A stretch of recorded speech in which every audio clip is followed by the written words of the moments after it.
Greetings from the Kenyan teacher one more time.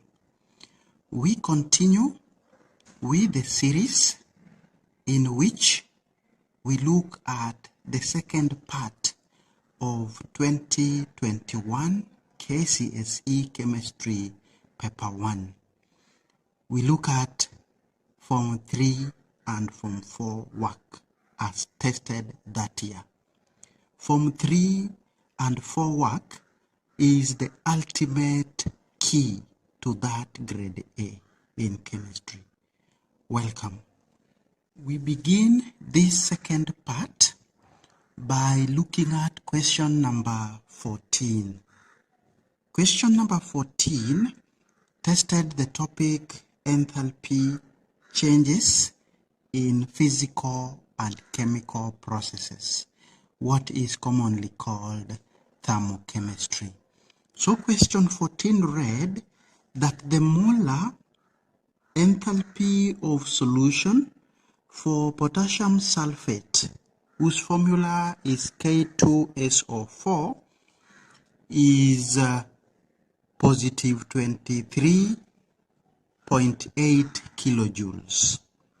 So for the first part of the question, we are being told that on the axis provided, draw a labeled diagram, that is a labeled energy level diagram for the dissolution process of potassium sulfate in water. So we've been told here that the enthalpy change is positive.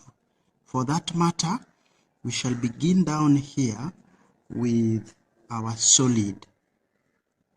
Potassium sulfate in solid being dissolved in water. Then we would have activation energy represented by the hump before we finally get the aqueous solution that would have 2 moles of potassium ions and 1 mole of sulfate ions. So the whole of these would be our activation energy, and then the enthalpy of solution would be represented by delta H, which in this case is positive 23.8 kilojoules. It was awarded 2 marks by the setter, but during marking we awarded only 1.5. The half a mark was redistributed to part B of the question. So getting the right reactants, half a mark, getting the right products, half a mark, and getting the right amount of change in heat content, a half a mark. Total 1.5. To part B, we are told to calculate the enthalpy change when 5.22 grams of the salt is completely dissolved in water. This was now worth 1.5 marks as opposed to 1 mark. So the first thing you do is to calculate the relative formula mass of your salt, potassium sulfate. So this would be 39 multiplied by 2 for potassium. We add 2, 32 for sulfur, add 216 by 4 for oxygen. That gives 174 as the RFM. From here, we are supposed to calculate moles of potassium sulfate in 5.22 grams. So we do 5.22 divided by 174 and we get 0.03 moles. From here, we shall argue out that if 1 mole of the salt was accompanied by 23.8 kilojoules of energy, what about 0.03 that were contained in 5.22 grams of the salt? This would give us how much energy? So doing cross multiplication, we have 0.03 times 23.8 divided by 1, and we get 0.714 kilojoules of energy. We would give half a mark for the correct relative formula mass, a half a mark for the correct number of moles, and half a mark for the answer. Next question from Form 3 and 4 was question number 15. This is borrowed from Form 3. The topic is gas laws. Question 15, Part A, state Guy-Lussac's law. This is simple. When gases react, they do so in volumes that bear simple ratios to one another. They do so in volumes that bear simple ratios to one another and to the volume of product. If gaseous, and of course at constant temperature and pressure. That would be good enough for 1 mark given for that section. Then part B, we are told 180 cubic centimeter of nitrogen 2 oxide was reacted with 400 cubic centimeter of oxygen gas. The first thing to do is to write the equation for the reaction. So nitrogen 2 oxide is NO reacting with oxygen to give nitrogen 4 oxide. All are gases, so we balance with a 2 on nitrogen 2 oxide and another 2 on nitrogen 4 oxide for 1 mark. B Roman 2. Calculate the total volume of gases at the end of the experiment. So from the equation, 2 volumes of nitrogen 2 oxide need only 1 volume of oxygen, and we shall produce 2 volumes of nitrogen 4 oxide. So if we put in the figures, nitrogen 2 oxide we are given 180 cubic centimeter. And oxygen, of course, was excess because we are provided with 400. So according to the volume ratio, 180 of nitrogen 2 oxide only needs 90 of oxygen, and we shall get another 180 for nitrogen 4 oxide. Volume ratio being 2:1:2. So we are now asked to calculate the total volume of gases at the end of the experiment. Let's begin with volume of oxygen used. We've said this would be 180 divided by 2, and you get 90 cubic centimeter. From here, we can get volume of unreacted oxygen, the excess. And this we get from subtracting 90 that were used from 400 that were initially provided. That gives 390 cubic centimeter. From here, we can get the volume of nitrogen 4 oxide that was produced. We've agreed from the ratios that it will be 180 cubic centimeter. So at the end of the day, total volume of gases at the end of the reaction, we shall have 310 for excess oxygen and 180 for the nitrogen 4 oxide produced, and this gives 490 cubic centimeter, getting the right volume of oxygen that was used. We also get a half for volume of unreacted oxygen. Then we have a half for volume of nitrogen 4 produced, a half for the total volume of gases at the end of the experiment. Again, in this question, part B, marks were reduced from 3 to 2, 1 mark being distributed to another question. With that, we proceed to number 16. Question 16 was borrowed from Form 4, the topic being reaction rates. Question number 16, there is a diagram here, and we are told to describe how the setup shown could be used to distinguish between 50 cubic centimeters of 0.2 molar hydrochloric acid and the same volume of 0.2 molar ethanoic acid. We were supposed to use 6 meter length of magnesium ribbon and a stopwatch. So for 3 marks, the examiner expected us to describe the experiment as follows. We were supposed to put the 6 meter magnesium ribbon in a conical flask, and after that we are supposed to add the 50 cubic centimeter of 0.2 molar HCl provided for the first half mark. Once we have done that, we would then use, using a stopwatch, we are supposed to read the volume of gas collected.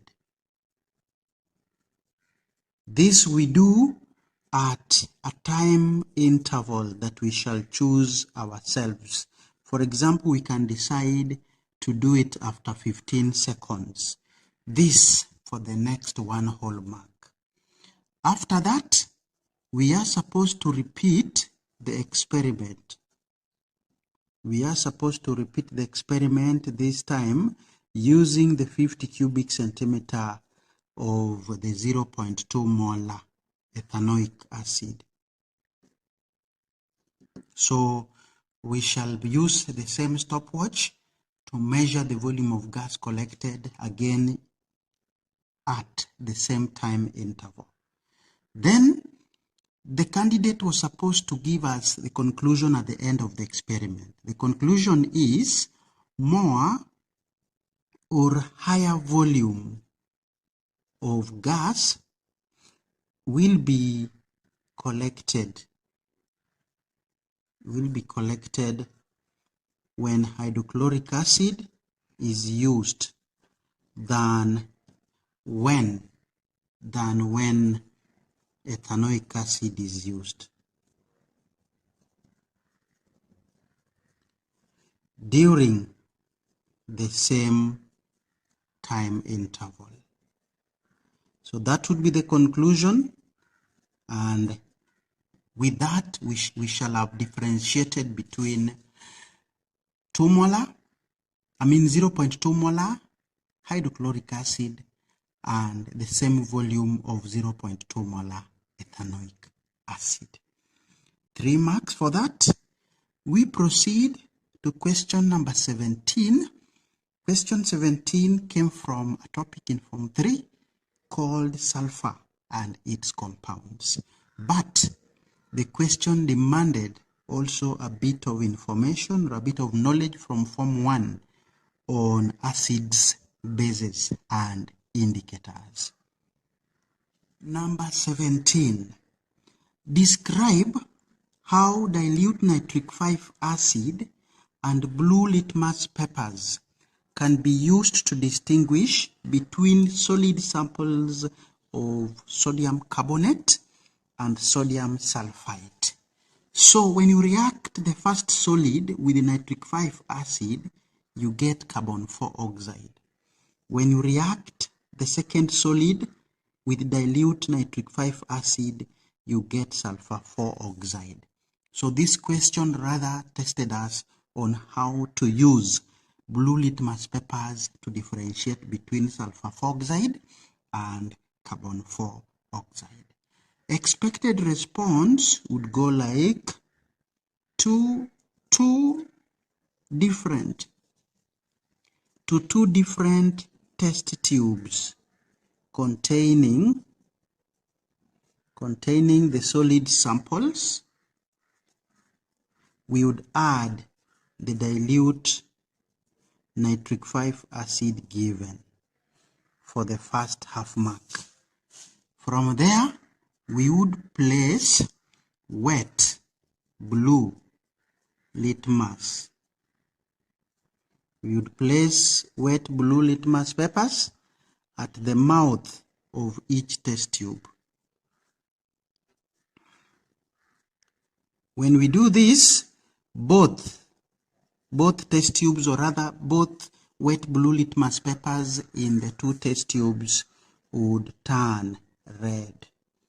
So placing wet blue litmus papers the next half mark, both turning red the next half mark. So after this, we expect that thereafter one of the litmus papers would get bleached.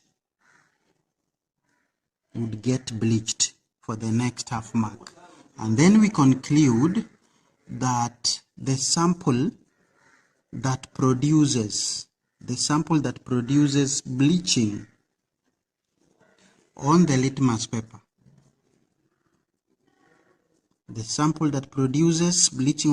paper, is sodium sulfite. We know sulfur 4 oxide bleaches, but in presence of moisture. So that would earn the student 3 marks for question number 17. We proceed to question number 19. This is testing the mole as a topic learnt in Form 3. 31.5 cubic centimeter of concentrated nitric 5 acid was diluted to 500 cubic centimeter. 10 cubic centimeter of the dilute acid required 25 cubic centimeter of 0.4 molar sodium hydroxide for complete neutralization. We are then asked, calculate the concentration of the dilute acid. So here we shall use information from our sodium hydroxide to get the concentration of a dilute acid. So we need the equation for the reaction. Sodium hydroxide reacting with dilute nitric 5 acid, we shall get sodium nitrate and water.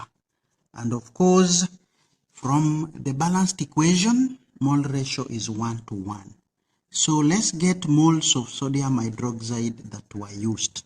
The answer lies here. We used 25 cubic centimeter of 0.2 molar. So we would have 25 times 0.4 divided by 1000 to get moles of sodium hydroxide that were used. And that is 0.01. From here, because mole ratio is 1:1, we can then get moles of nitric 5 acid that were used. This is also 0.01. Now we are asked concentration, and if we are asked concentration, it's about number of moles in a liter.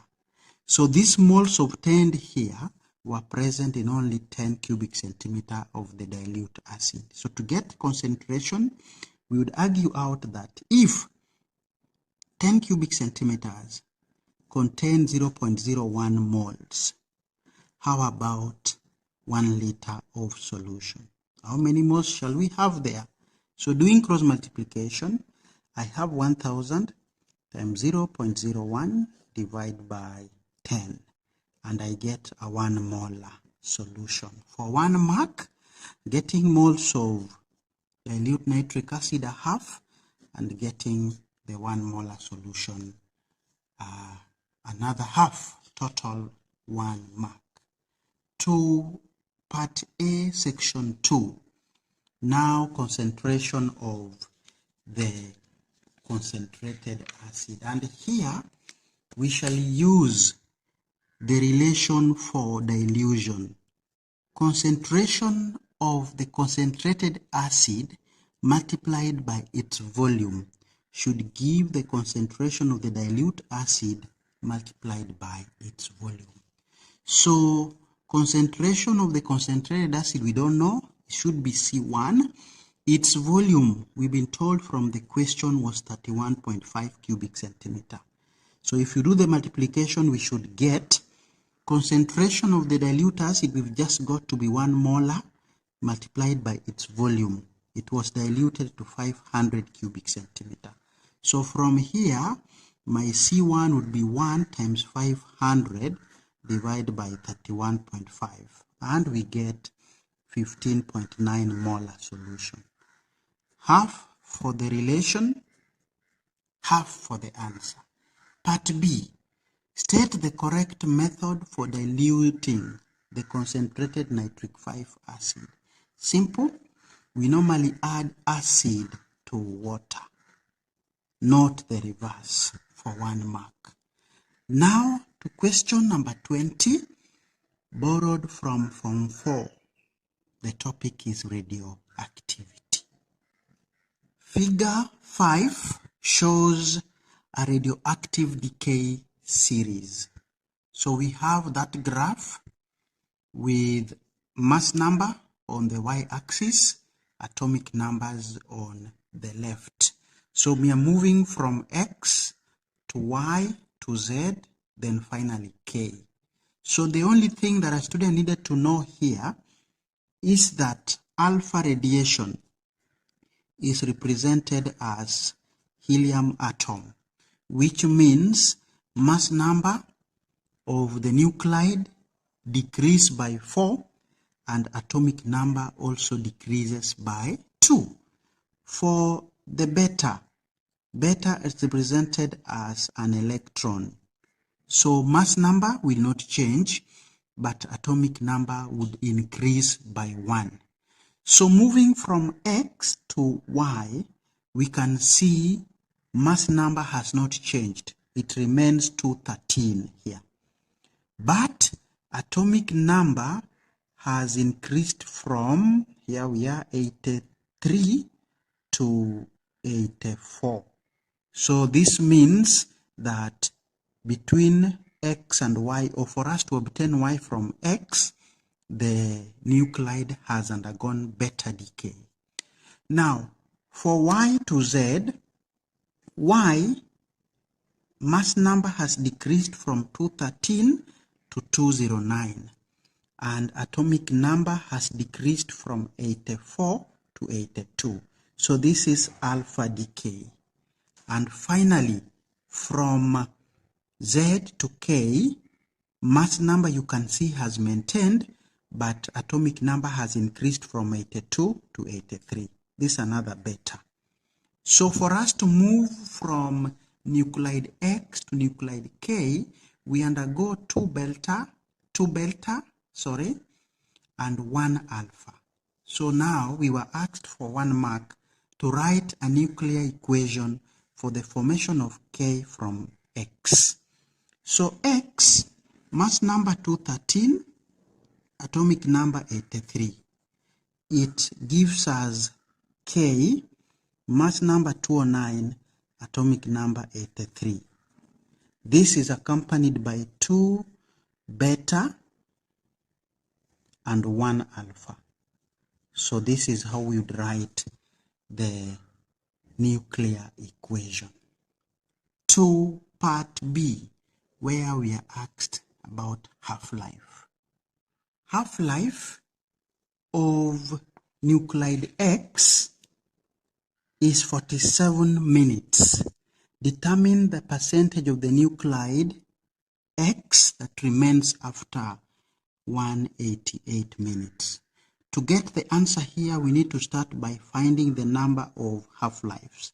This would be 188 divided by 47, and we get 4 for the first mark. So we shall begin at 100%, and we reduce it through 4 half-lives. The first half-life will be at 50%. Second half-life, we would be at 25%. Third half-life, we would be at 12.5%.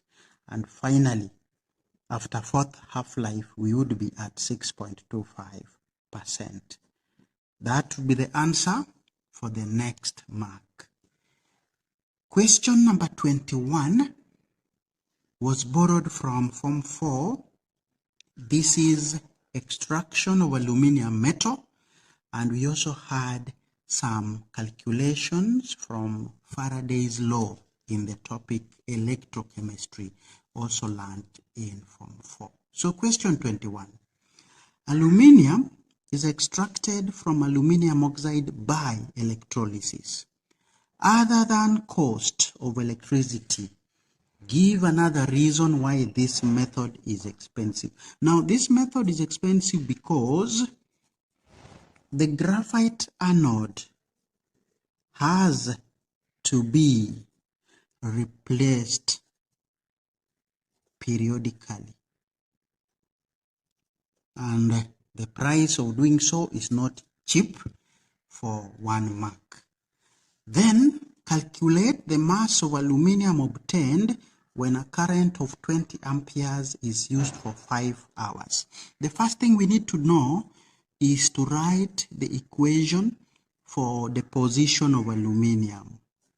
And for us to deposit aluminium, we need 3 moles. This is actually liquid. We need 3 moles of electrons for every mole of aluminium. So, by the law of electricity, we know 3 moles of electrons would utilize an equivalent of 3 Faradays. And this is 3 multiplied by 96,500 coulombs. This only gives us 27 grams, equivalent of 1 mole of aluminium. From here, we need now to go back to the question and get quantity of electricity that was supplied. So Q is given by IT. Current in amperes is 20, and time in in seconds. So we have 50 hours. We shall multiply by 60 to change into minutes, and another 60 to change into seconds.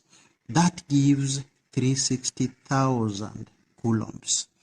Then we finally argue that if 3 times 96,500 coulombs is able to give us 27 grams of aluminium, how about 360,000 coulombs that we provided, that we passed through our electrolyte? This would give 360,000 cross multiplication times 27 divided by 3 multiplied by 96,500 coulombs, and I get an answer of 33.588 grams of aluminium. Half a mark for this relation, half a mark for the correct number or the correct amount of coulombs that were provided, a half a mark for the division, and a half a mark for the final answer, totaling 2 marks. We move to question number 22. Question 22 is from Form 3, that is nitrogen and its compounds, and in particularly use of ammonia to test for cations. Plus, there was a bit of information from Form 2 on the topic carbon that was also required for question 22. Question number 22, part A. Explain each of the following observations. Articles made of copper turn green when exposed to air over a long period of time. The answer here is due to formation of copper 2 carbonate. Copper 2 carbonate for the first half mark, and we conclude so because copper reacts with carbon 4 oxide in air for the next half mark. To part B of question number 22. Still told to explain why addition of aqueous ammonia to a solution containing copper 2 ions produce a deep blue solution. So here, this is due to formation This is due to formation of tetraamine copper 2 ions. Formation of tetraamine copper 2 ions, which are blue. So getting the correct name of the ion would give the first mark. And we continue to question number 25, borrowed from 3, and that is nitrogen and its compounds. Question 25. Figure 6 shows an incomplete diagram for preparation of nitrogen gas. Of course, there is solution of ammonium chloride and sodium nitrite. We should hit, but the question was asking us to complete the setup by showing how nitrogen can be collected. So we know nitrogen can be collected by over water method because it does not react with water and again not very soluble. So we can easily use over water method for its collection. So the learner was expected to draw a diagram here showing over water method of gas collection.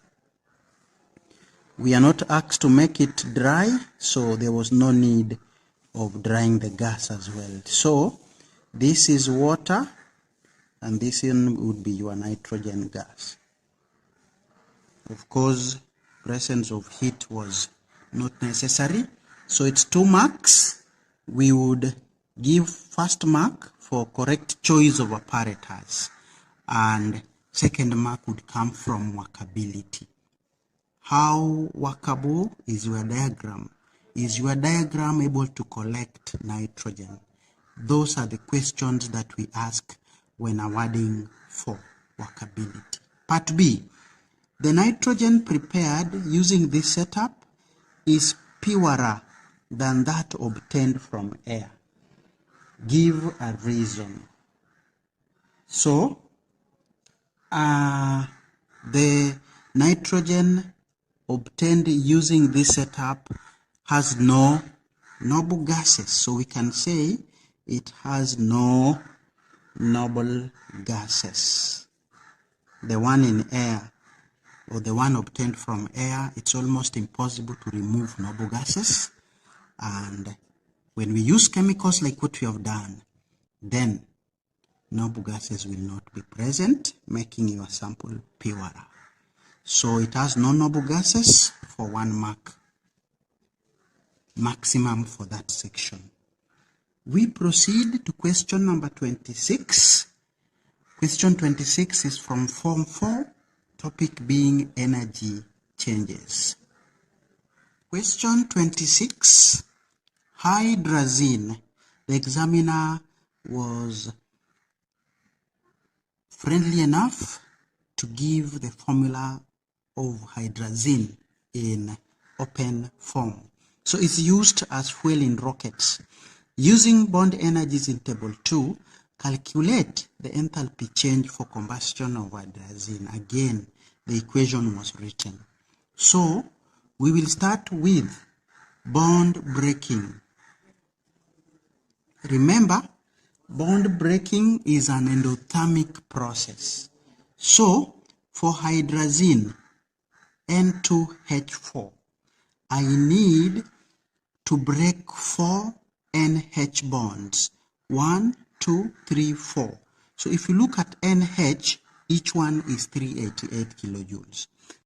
I'll need 4 multiplied by positive 388 kilojoules. Remember, we have agreed that bond breaking is an endothermic process. That gives me positive 1552 kilojoules. Then, within the same hydrazine, I still have NN single bond, which is not catered for in the 4 NH bonds. So to this, I will add 1 multiplied by positive 163. That would help me break the NH bond in hydrazine. So that gives another positive 163. Then I'm through with hydrazine. Let me move to oxygen. In oxygen, I need to break one bond of O double bond O, and that will require 496 kilojoules of energy. So if I add all these, I get a total bond breaking energy of positive 2211. We now move to bond formation. Bond formation is normally exothermic. So which bonds am I forming? I'm forming N2 and 2 water. So N2, I would need 1 multiplied by negative 944 because bond formation is exothermic. So this gives negative 944.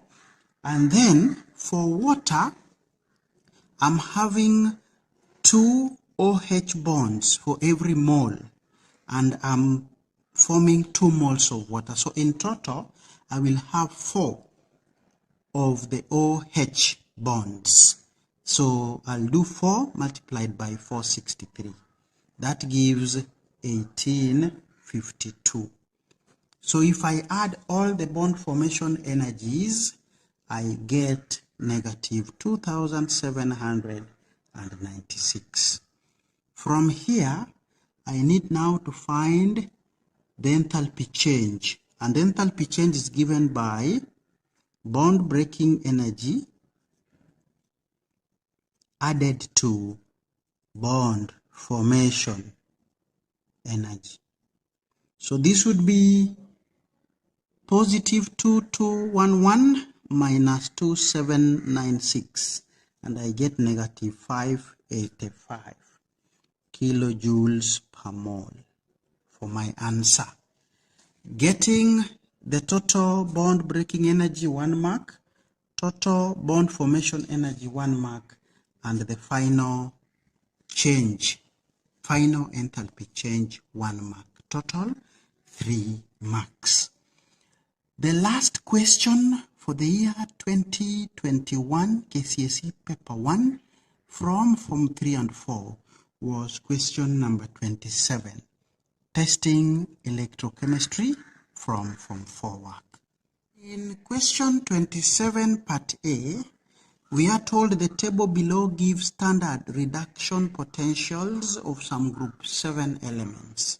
So we have chlorine, positive 1.36, bromine, positive 1.07, and iodine, positive 0.54.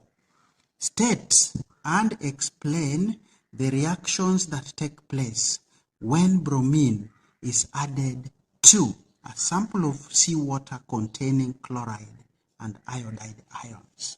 So what we know, bromine will oxidize iodine or iodide ions because it has a more positive E0 value.